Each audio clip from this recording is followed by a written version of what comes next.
Hi, this is Lou Rosenfeld, and you're listening to the Rosenfeld Review. This week I'm speaking with Chris Avore of Nasdaq about our upcoming conferences. Chris is Pro Design on January 30th here in New York City, and Rosenfeld Media's Enterprise User Experience Conference in San Antonio in May. Hope you enjoy it.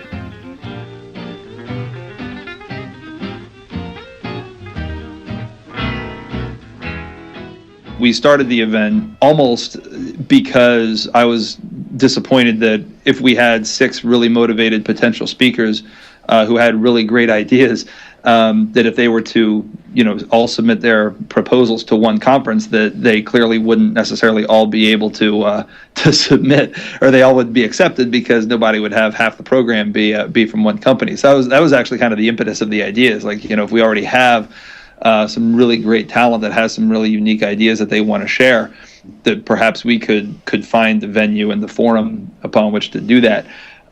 What Nasdaq stands to gain is somewhat of an interesting position because, some of the things that we're doing are almost validating to some of the stakeholders who we've been working with for years. When we started the team about 3.5 years ago, in a lot of cases, when I've talked to other people practicing design within a larger organization, not necessarily a product-based startup or an agency, we were seeing that we had already confronted a lot of those problems, and in some cases, we still have to fight even today. So we thought that Nasdaq could establish itself as a place that understands design and kind of allows it to run its course and to produce the type of outcomes that we all think it can, and then to be able to try to share that, and that's kind of the full reason behind trying to pull this together. But it's an interesting thing in a way. I hadn't really considered it this way, but it's almost like you're triangulating. Like you're building up internal capacity that's really strong, but it's also going for external validation for your group's efforts. And it's like, damn it, we don't have to send them all out to some other conference. We can make the conference here with our own people and with others as well. That's actually exactly the way it was, Lou. It was, we have, and what's fascinating too is that of the kind of like the people who are coming from the design community who you may have seen at an IA Summit or an Interaction or a UX Week, those people are actually primarily mentors of the speaker lineup that we have. So it wasn't another case for Aaron to do his critique talk that has been really successful and has changed the way a lot of people try to review design work. It's actually having us, kind of the craftier veterans trying to, what we hope, inspire and lead and mentor younger speakers who haven't had all of those opportunities. So a lot of the speakers from the Nasdaq side who are presenting, this will be, one of their first attempts at having the floor to share their design ideas, which we're also pretty proud of. Are you going to be doing a bit of mentoring with Adina Friedman, the president of Nasdaq, as well? She's pretty polished, let me tell you. She's I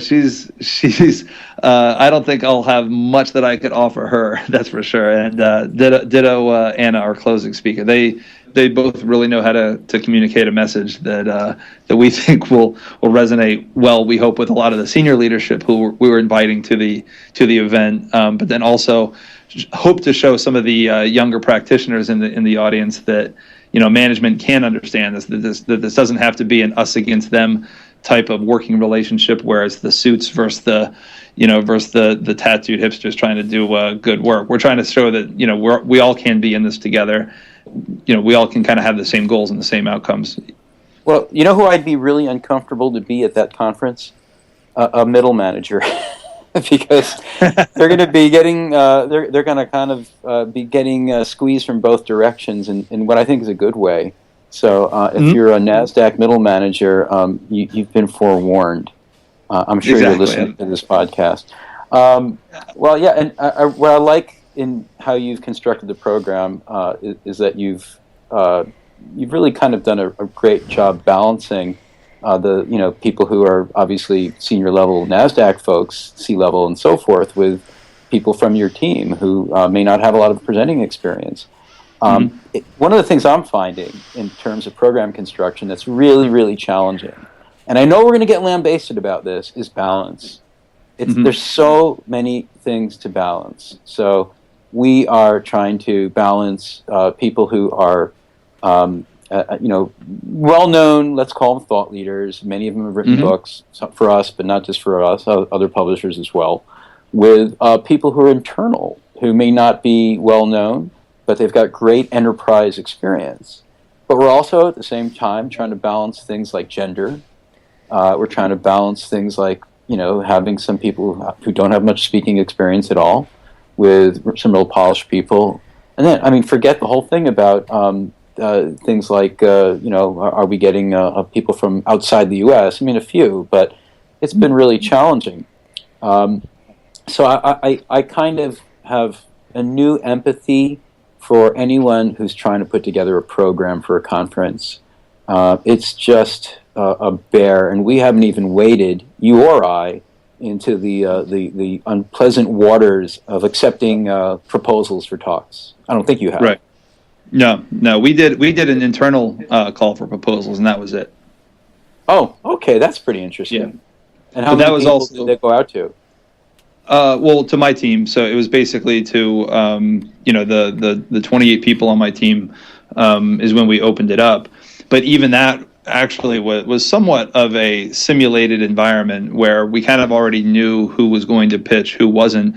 But what we wanted to do was model it after the the usual application or call for proposals of the larger conferences. So with a lot of us having spoken at the the IXDAs or the IA summits and whatnot, we kind of knew the routine of what the panel is looking for as far as the proposals and whatnot. So we kind of wanted to model it after that, so that these younger speakers, or less experienced speakers, I should say, were getting used to that type of activity. So that was almost the primary reason. That, and we wanted to actually hear what they would talk about, because with folks like the president of the company in the crowd, this is going to be a tight ship affair. This isn't going to be a happy hour Pecha Kuchen, or some type of low key event. It's going to be something that we're buttoned up and we want to put our best foot forward on. So it's also part of trying to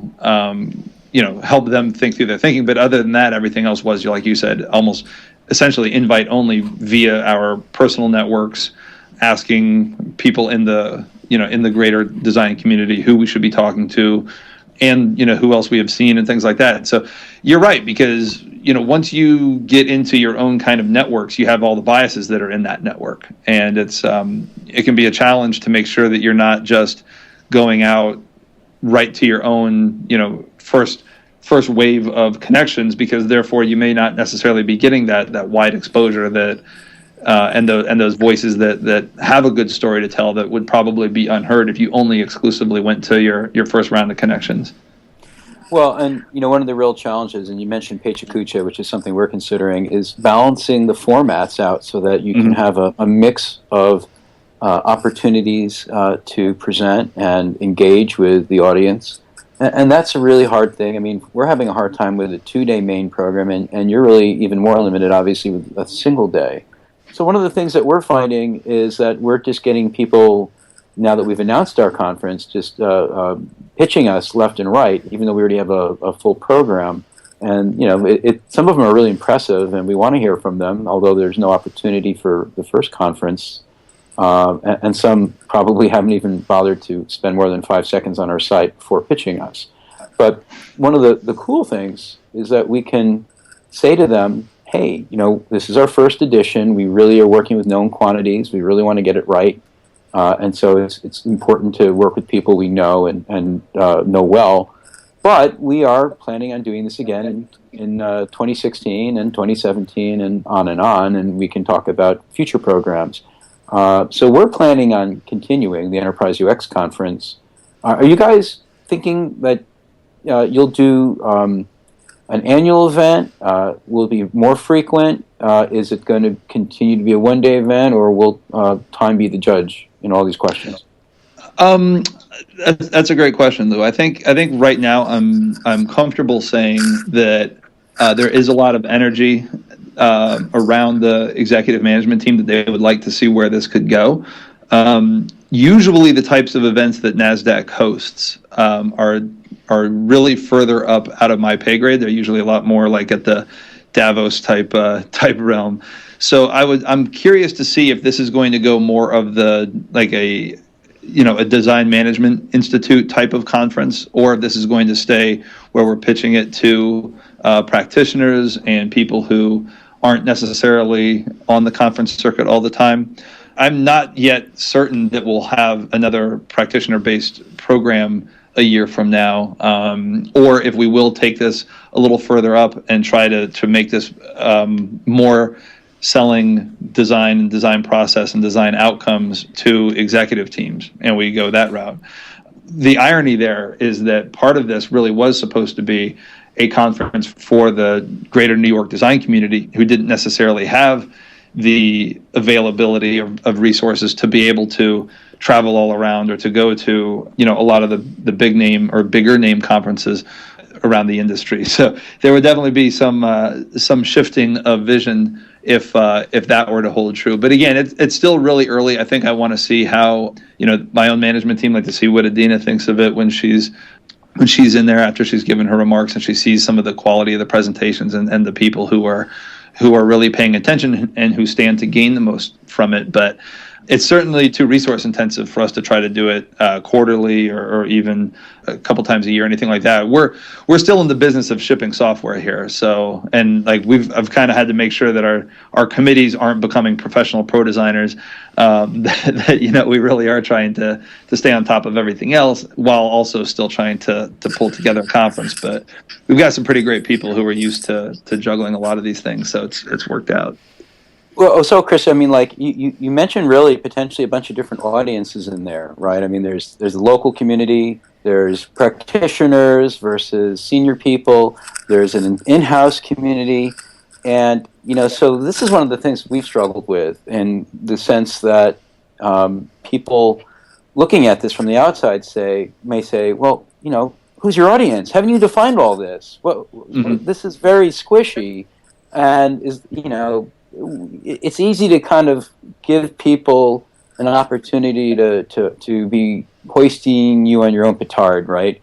Because in some respects, a lot of us preach things like clear audience definition and so forth. And I feel like we're in the same boat in many cases. Enterprise user experience can mean a lot of things to a lot of different people. And, I can go on and on about this. What I think is really important, and why I'm glad that you're doing what you're doing, and I find it inspirational for us, is that it's okay to not know. It's okay to dip a toe in. It's okay to try something. And I think one of the things we often kind of get caught up with is not just launching the fucker and seeing what happens. I believe there's something around enterprise UX. I'm not entirely sure what it is yet.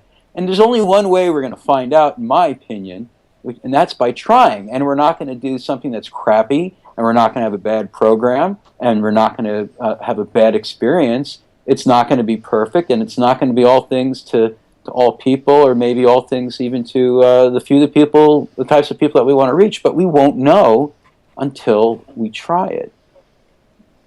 Right, which is almost part of a design process that is constructed well, that does have the the wherewithal and almost the room to not necessarily fail, but to experiment, right? To embrace those unknowns and to say, all right, let's see how it is. It's not necessarily ship it, break it, and fix it, and then ship it again, but it's more like, what is there? What can we validate to see? Is there a demand? Is there enough of a cause that someone's going to travel or take a day off of work or take a few days off of work to explore this program that we think has merit? I think you're spot on that, enterprise UX does mean a lot of things to a lot of people. Whether it's practicing within an enterprise, but you're only making things for a small audience, that's certainly enterprise UX.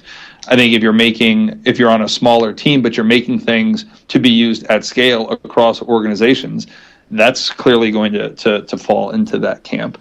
It's almost like with ours as well. We're basically pitching this as a conference to accelerate design through business. Well, that's not the first time that's been done before. Again, I was kind of mentioning the Design Management Institute has done that a lot. The AIGA just had a significant conference trying to explore that. But, there's also a risk of, just because it's been done before, hiding from it and saying that market is cornered now and we have to move on. Well, and one of the last points I'll make about this before we wrap up is that in many cases we're out in front of the vocabulary that we ideally would have in order to have productive conversations. So in our case, for example, we've got a couple of great speakers, I'll name them, who've Jeff Gothelf and Dave Gray, who've said, well, do you really want to call it enterprise UX? And, that certainly makes us pause. On the other hand, there's not necessarily a better term for it. And it's not ideal, but we, again, may be out in front of the terminology, out in front of the vocabulary, which has to still catch up. And the only way that development is going to happen, or to accelerate that development of vocabulary, is by having events like the ones that we're doing. And, I'm confident that when people look at your program and your speaker lineup and ours as well, even if the pro design or the enterprise UX terms don't necessarily sing for them, the programs will. And speaking of which, why don't you give us the URL for the conference and any other information you want us to share?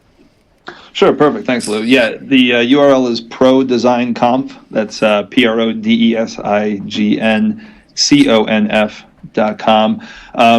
By the time this airs, it will be completely sold out. We only have a few tickets left for the small space that we have. But the good news is that we will be live webcasting it to the internet for free as well. So hopefully you can at least have that running while you're off at home or at work doing your thing. But we will be making it fully available. We'll have recordings. We do want to make sure that this is as accessible as possible. Whether it's either in the door or over the internet, we want to make sure that as many people can hear the message as possible with as few limitations. And what's the Twitter account we should all be following? It's also at ProDesignConf as well. Okay, great. And and it's January 30th, so mark your calendars. And we're enterpriseux.net, and follow at EnterpriseUX. And we're May 13th or 15th in San Antonio. And both events are not going to be like every other UX event you've ever been to. And hopefully they're a harbinger for a lot of new conversations that the community really is needed to have for some time, and I think we're ready.